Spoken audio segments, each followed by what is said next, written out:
It is a pleasure right now to welcome our guest speaker here, who is someone who is keenly aware of the way the COVID-19 pandemic has affected business on a global scale. He, of course, is Arnold Donald, who is the president and CEO of Carnival Corporation and PLC. Thank you so much for being with us at Growing Global. Glad to be here with you at Growing Global and looking forward to our conversation. Well, Carnival is certainly a global company, and I have to say, Arnold, that I have thought of you quite a lot over the last 18 months or so, because I don't know if there's any other industry that has been more severely impacted than the travel and hospitality industry, where your business literally was shut down for a number of months. You also are on the World Travel and Tourism Council. You're chairing that. So another huge role for you. So before we talk a little bit specifically about how you dealt with the pandemic as it was unfolding, let's talk a little bit about the present and the future as you see it. So where does your company stand right now today? Well, first, as you point out, and thanks for thinking of me and thinking of us and thinking of travel and tourism. You know, it's been devastating. The pandemic has been for travel and tourism globally, just absolutely devastating. With people not being able to socialize, clearly they're not able to travel for an extended period of time. We voluntarily paused our operations at the time, over 100 ships that we paused worldwide. We had to get 90,000 crew members home safely at a time when, you know, borders were closed, airlines weren't flying. Even when we got to some places to get them home, the countries wouldn't accept their own people. So we had to keep them safe and take care of them. And eventually we got them all home safely. But right now, the present, we're excited. So the present, we're thrilled. We have over 20 ships sailing around the world, several here in the U.S. We have, great demand from consumers, and, we call them because they are our guests. And so we have great demand from guests. The net promoter scores, the guest satisfaction scores are sky high. We have great protocols, so we are sailing with the best interest of public health in mind and serving our guests with public health in mind. And it's a very thrilling experience to have people back to work, to have guests back on the ships, and to be doing what we love to do, which is give people joyful vacation experiences and lifelong memories. So we have a ways to go. It's going to be choppy. It's going to be somewhat slower than any of us would like, with Delta variants and other things that pop up around the world related to the pandemic. But we're on the slow march back, and it's thrilling. It's been, I'm sure, very involved because your company sails to many foreign ports. And as far as the World Travel and Tourism Council, you're dealing with world tourism, so many different rules, regulations, governmental bodies. What is that like, having to deal with that on a daily basis? Well, as you point out, pre-COVID, we sailed to over 700 destinations around the world, most beautiful places in the world, but 700 of them. And so we do have to deal with a lot of government bodies, and it's not just individual countries, but it's all the various entities within a country. Even here in the U.S., we have the Center for Disease Control, of course, but we have all the local port authorities, the mayors, the governors, et cetera. And around the world, it's a similar kind of thing, the ministries of health, ministries of transportation, ministries of tourism, and so on. So it is quite a complex to navigate. But it's what we do, and it's what we have done. And as head of World Travel and Tourism Council, that's all of travel and leisure, so hotels, resorts, airlines, et cetera.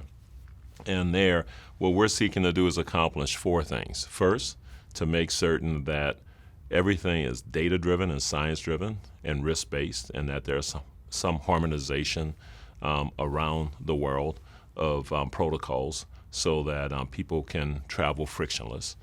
Secondly, to make certain that people are encouraged to be vaccinated, and then that there's some type of easy process. In Europe, there's a digital pass, but some easy process so when people are traveling, they're not overly hassled. They can show they've been vaccinated, or that they've taken the proper tests, or they've had COVID and therefore have some immunity, et cetera. But something that's easy for people to execute, and then to make sure that the standards are high and that they're common, so that as an individual, when you travel, you're held to a common standard, but a standard of protocols that reflect the situation. When I say they're common, they're not necessarily always homogeneous because the spread is different in different communities at different times. And so some places might require social distancing and mask wearing and so on, but we want the standards to be high because we want to make certain that we're doing everything to mitigate the spread of the virus. I think it might have been the end of last year when we were still in the grips of this, and I heard you say on one of the national news shows, you said there is pent-up demand for travel, and people went, oh, I don't know about that. But truly, consumer travel has been leading. Even our airport director here says business travel has not caught up, but clearly people want to get out and see the world and get out of their homes. The wonderful thing about travel, as you know, because I know you travel a good little bit, is that you travel. It's in our nature. We want to experience new and different things, and it's a wonderful thing because people then discover, what they have in common, so they learn to celebrate the differences rather than to fear them. And so with crews, I have crew from 145 different countries. As I mentioned to you, we go to 700 destinations around the world, and so crew to crew. Crew to guests, guests to locals, crew to locals in the destinations. It's a wonderful way to bring the world together so people really learn about each other. And then it just makes the world a better place. But people thrive on travel. They enjoy it. Some love the nature. Some love, connection with other people. They love just sharing the special moments with their own family and loved ones. So there's always demand for it. But we have to make certain that we make it possible, and that's where WTTC comes in, make it possible for people to be able to travel safely, healthily, but easily.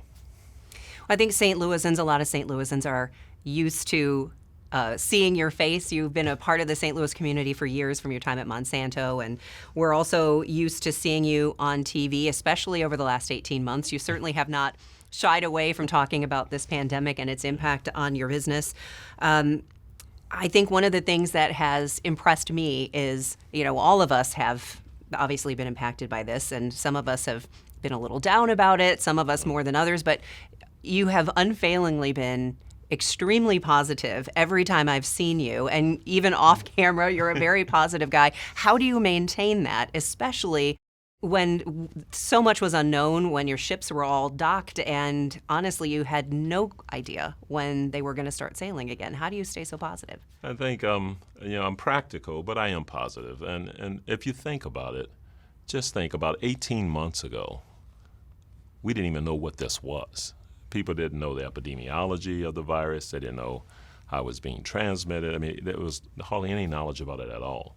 So just 18 months later, the world has multiple vaccines, advanced treatments in the event you do get the virus, established, well-recognized now protocols to help mitigate the spread of the virus in just 18 months.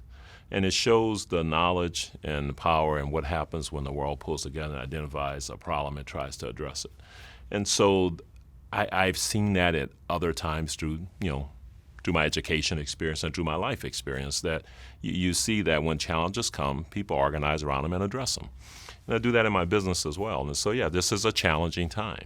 But we came into this with a very strong credit rating and a very strong business. The fundamentals of our business have not changed. People want to travel. They love cruising. Carnival, AIDA in Germany, Costa in Italy, these are our brands. Cunard in the UK, P&O in the UK, Princess here in the US, Holland America, Seabourn, all different brands, all catering to different tastes at a given moment in time that someone might have. And people love the product. So all the basics are there. And I know that we just have to weather the storm. And so we did what we needed to do financially. We took care of the people as best as we could under the circumstances, more so than a lot of other people, would have chosen to do, because the people for us are everything. We're a hospitality business. When people take a cruise, what they remember most are the other people. They remember the crew. We have beautiful ships with fabulous features on them, like our Mardi Gras, our newest ship for Carnival, has a roller coaster on top. And it's a blast. I mean, it's a great roller coaster. I've ridden it, and it's fantastic. We have great chefs, from Thomas Keller on Seabourn to Guy Fieri, and we have Shaq's new Big Chicken on the Mardi Gras, for example, Emerald. So we have some of the best chefs in the world. We're the best entertainment in the world, So we have all these wonderful things. So we know we have all that.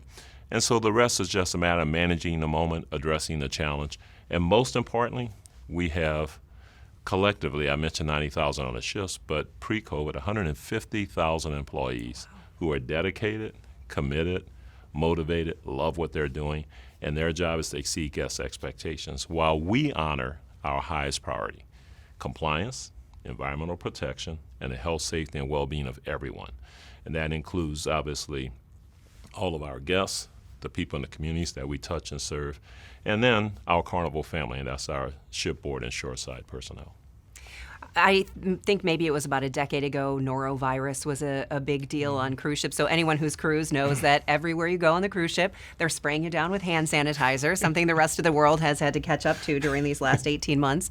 So that won't be a big deal for people who cruise. But what other changes might people see if they haven't cruised in a while? Yeah. So as you mentioned, we had to deal with Norovirus, and people call it a cruise disease, but it's really not. Norovirus, as you know, is everywhere. In fact, it's an estimated 6% of the U.S. population that gets it every year from kindergartens and public libraries and public transportation, et cetera. And on the cruise ships, the incidence is 0.007% is the last statistic someone shared with me. But we report it. No one else reports it. Schools don't report it. Nobody else reports it, but we report it. So it got characterized as a cruise. But we have to deal with all the viruses, 700 places around the world. So we had to deal with Ebola, Zika, SARS, MERS, all of these things. So we are used to dealing with health issues. And so we have medical centers on board. As you mentioned, we have lots of sanitation, whether it's individual sanitizing stations and hand washing and the stuff that everybody's doing now, but also deep cleaning on the ships constantly and so on. So we had good protocols in place. But this virus obviously is unique. It shut the world down. None of those other viruses shut the entire world down. So we had to understand this one, and now we do. So protocols that we have in place right now, first of all, I encourage everyone to be vaccinated. And I know people have reservations and so on, but the reality is it's the best way to protect yourself and to protect your loved ones. And if you're in any kind of work environment or school environment, it's the best way to protect your colleagues. Get vaccinated, okay? It will protect you, and as best as you can be protected. And so I would encourage that. So we encourage people to be vaccinated on the cruises. The second thing, of course, is we do testing. We have testing available on the ships, but generally right now, here in the U.S., and it varies from place to place depending on the situation in the country and how high of level the case levels are, et cetera. But right now we are requiring testing prior to boarding, even if you're vaccinated. And then on board, if you show any symptoms at all, obviously we can test on board with both PCR and antigen testing as necessary. So with a combination of testing, and then in really congregation areas, we may do a little social distancing, but definitely mask wearing. We recommend that if you're in enclosed areas. But if you're vaccinated and you've tested negative and so on, and you're in outdoor spaces and stuff, then you might choose to wear a mask, but we're not going to force you to do that. But in indoor spaces, we will. But if you're eating and dining, you can dine without a mask as well if you follow the other criteria. So those are some of the examples, but it varies. I have 9 brands. We're in a number of different countries. We have to be in compliance. So whatever the country that we're in, whatever those rules are, we have to follow them, and we will, and we do. And so so there's a lot of variation on that, but those are kind of the core themes. It has been a struggle for a lot of companies trying to keep up with different rules and regulations and perhaps vaccine mandates. What would you say, just hospitality industry aside, just for business leaders in general, what do you see for the economy and for business growth just in the coming months? What's your assessment of how things look? I think the most important thing, again, is we have to encourage people to be vaccinated. And I know a number of people are resistant to that, but the reality is it's the best way to keep everybody, to give them the least risk of being hospitalized or worse. So even vaccinated, you may get the virus, but if you're vaccinated, and as the data will show, it's highly unlikely In most cases, you'll be asymptomatic or have very minor symptoms, but it's highly unlikely you'll be hospitalized or worse, and that's the most important thing. So if we can get to that stage, like with the flu or a cold, that yeah, you may get a little sick, but you can move on with your life, and we don't have to shut everything down around you, then we can get the economy rolling again. Now, I know the economy appears to have done well, and to some degree during this period of time, and people talk about labor shortages, et cetera, but the stimulus money, is going to run out eventually, and people are going to have to get back to work and find a way to make a living, and countries can't just keep printing money because that'll implode, as we both know. And so it's really important that we deal with this health thing in the right way, so that then people psychologically can move about their business and return to work, and we can return to all the things we love to do. So we have seen a lot of fighting on the governmental side, whether it's local, county, state, governmental bodies doing different things and kind of making the landscape a little confusing for people. Has it been like that on a global level? Or has this perhaps maybe, as far as you are dealing with people from around the world, has it brought people closer together of trying to figure out how to fix this? I think it's a yin and a yang. There's no question that some of the controversy and some of the positioning that you see that frustrates us all, that's happened globally. It's not just in the U.S. At the same time, there's lots of examples and evidence where people have pooled resources, come together, and made really insightful, positive decisions. So there's a little bit of both.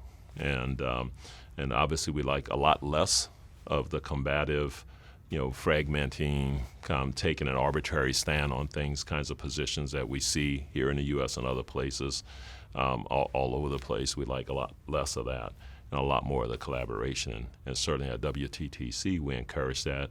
And then through our Industry Association for Cruise, CLIA, we encourage that. And as an individual company, we do.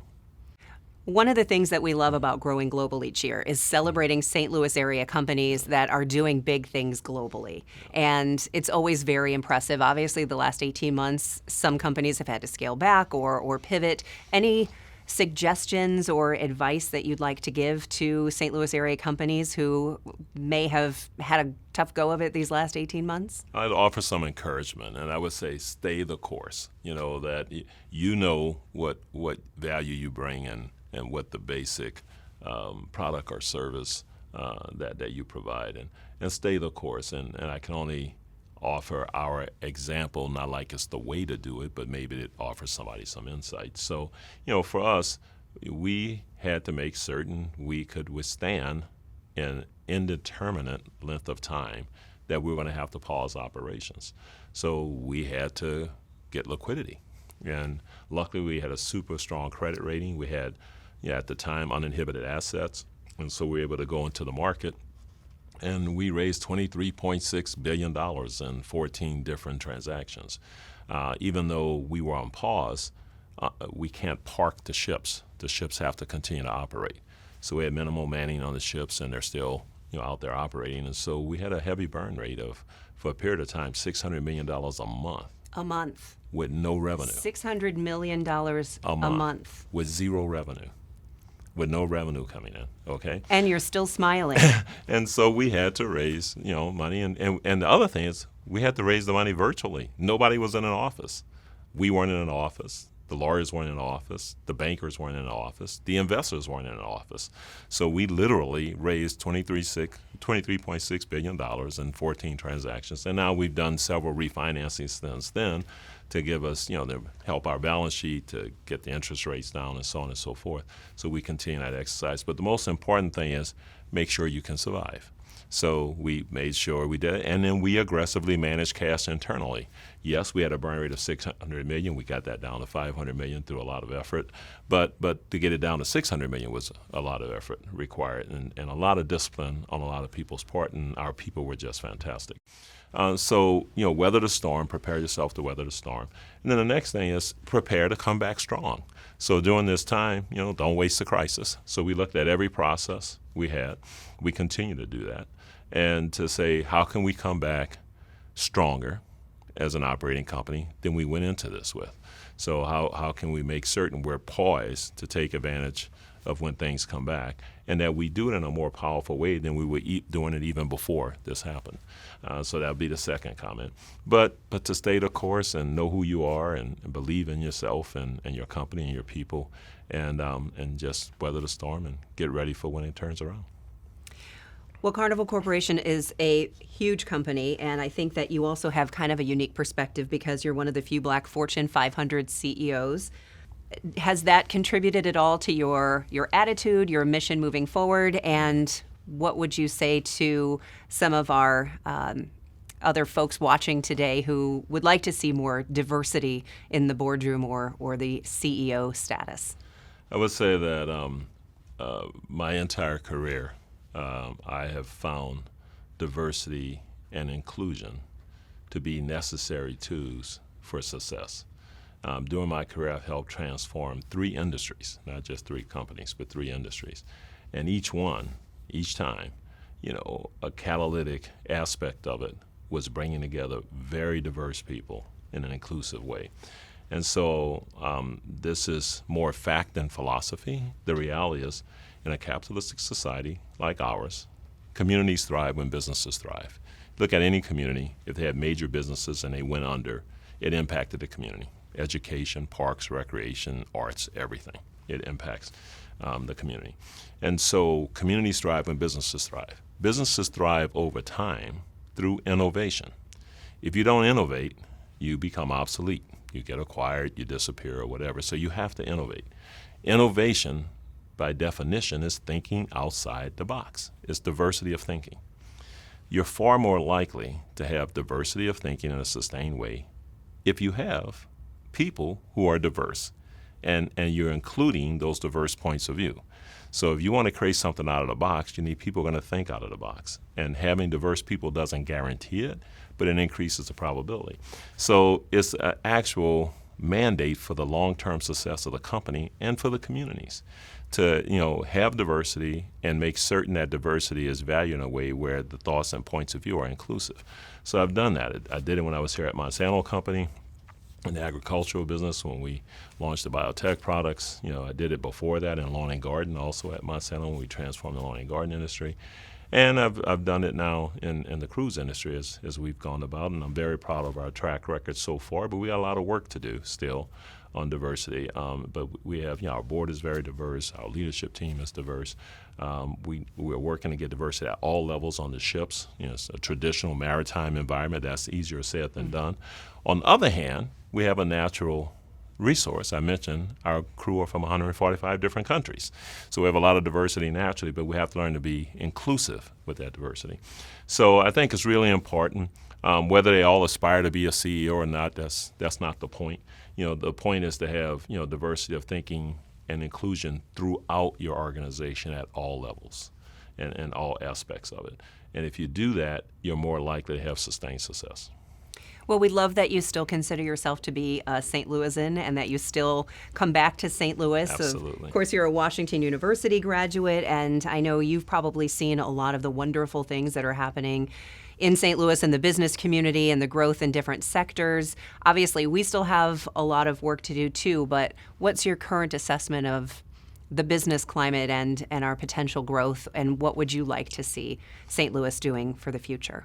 Well, St. Louis, like a lot of cities, has gone through a lot of change. Now, at one point, it was almost, corporate headquarters USA. We had so many different Fortune 500 companies headquartered here, and those times have gone by. But new companies have arisen, like Worldwide Technology, led by David Stewart, or Centene, led by Michael Neidorff. And those are examples of new companies that have emerged from Little Express Scripts, which is now part of something else. But the bottom line is Bayer has now bought Monsanto, et cetera. So I think things always change, but the most important thing in the business community is to help the local people have the opportunity.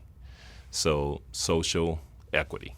And to make certain that people have the opportunity for education, the opportunity for capital to invest, to build, and to develop things. And then to be an attractive place for people to want to come to. And so arts grants and those types of things that we have here in St. Louis. The Donald Danforth Plant Science Center. We have a number of things that cause other people to say, "Whoa, this is going on in St. Louis. I need to be there." And the more we do that, through our great educational institutions, Washington University is certainly one of them. I'm on the board there, but we have several other great ones here. And even some of the non-traditional type of educational opportunities that are here in St. Louis. So St. Louis has a lot to offer. Great still, cost of living and a great environment. It has a tremendous amount to offer, but we have to stay focused on providing opportunity for everyone, and then making certain we're making it easy for people to come here and experience the great things we have to offer. Well, you are a very well-rounded person, and I would be remiss in not bringing up that the last time that we saw each other in person was when I was emceeing Dancing with the St. Louis Stars for Independence Center, and you won. So I don't know how many people know that you're also a great dancer. But does that help at all? Because you're light on your feet, you can pivot and dance your way through bad times. I'm not a great dancer. I love to dance, but my professional partner, she was outstanding, and she made me look really good. But the bottom line is it was a lot of fun, and I definitely encourage people to support the Independence Center. It's a great cause. But it was a lot of fun, and you were a great MC. And you did it a number of years, too, but you were very good at it. You're very good at it. Well, we really appreciate the time that you're spending with us today for Growing Global, and we encourage everyone to get out there and cruise the world, and thank you for sharing your insights with us today. Thank you so much. Glad to be with you.